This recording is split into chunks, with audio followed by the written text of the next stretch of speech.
by public health specialist and the co-coordinator of the National COVID-19 Vaccination Campaign, Dr. Elizabeth. We're going to have a vaccination center in each one of the polyclinics, of which there are 9. We believe might probably have 2, because we're going to have to close some of the clinics so that we can use the staff for this rollout. In addition to the actual polyclinic that is going to be used, we're going to be using some schools, not all the schools, but we've identified the schools, and the Ministry of Education has given us permission to use those schools. Dr. Ferdinand says a drive-through vaccination setup is also planned. We're going to use the Globe Drive-In in the south. We're going to use the university.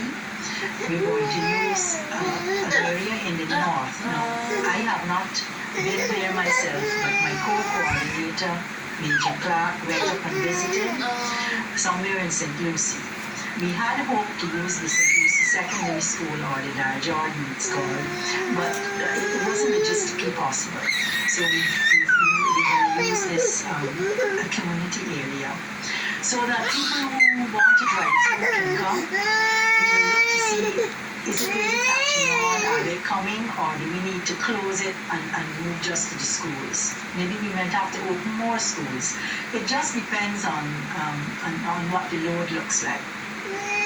Chairman of the Barbados Private Sector Agency, Edward Clark, says the prospect of extension of the lockdown beyond the current 2-week stipulation would be a major challenge for local businesses. His comments come as Barbados prepares to complete the first week of the national pause, and also against the background of reports in the nation that Health Minister Bostic says an extension is a very real possibility if the current COVID-19 positivity rate is not reduced below 5%.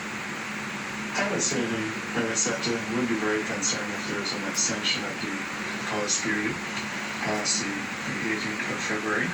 However, we expect that the Ministry of Health has its role to play, and the main objective is obviously at the side of health of Barbados. So we would certainly have to comply. It's not something we look forward to.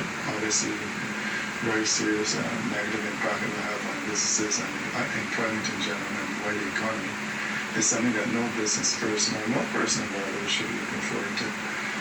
It is therefore critical that all Barbadians and residents of Barbados follow the required protocols and the regulations as they've done by government. Mr. Clark adds while they were not aware of the target of less than 5% positivity rate, it is not beyond the reach of Barbadians as long as they continue to follow those protocols. We're certainly not there. We were not aware of that target prior to the pause period, as far as I'm aware. If that's the new guideline or new target that they've set themselves in the Ministry of Health. It is good to know that now, and I think everybody needs to understand the role they have to play to ensure that we, certainly as a country, can achieve that target. We have done it before, and there's no reason why we can't do it again, but people must follow the protocols and the rules as they're done by government. We just need to use common sense, basically, and learn to protect ourselves, our family, our fellow man, and try and do what is right, what common sense will tell us is the right thing to do at a time of a pandemic like this. Coming up, a revenue stream opens for farmers. We'll tell you where it's coming from, and Prime Minister Mia Motley to address the nation. When it happens, we'll bring it to you live. Stay with us. The Oxford AstraZeneca vaccines are in Barbados. Our Shane Jones just got back from the Grantley Adams International Airport, and he's not joining us in studio, but he filed this report. And there you have it.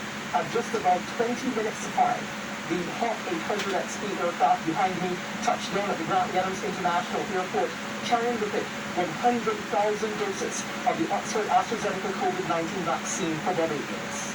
Shortly after touchdown, Prime Minister Mia Motley was joined by Foreign Affairs Minister Dr. Jerome Walcott, Health Minister Lieutenant Colonel Jeffrey Bostic, Acting Chief Medical Officer Dr. Kenneth George, and Coordinator of the COVID-19 National Vaccination Campaign, Dr. Elizabeth Ferdinand, on the tarmac. They formally greeted Representative Shatari Chatterjee, who presented the vaccines on behalf of the Indian government. The party had a photo op with the boxes of Oxford AstraZeneca vaccines before a separate shipment of 70,000 were loaded into this RSS aircraft to be taken to Dominica. Shane Jones, CBC News.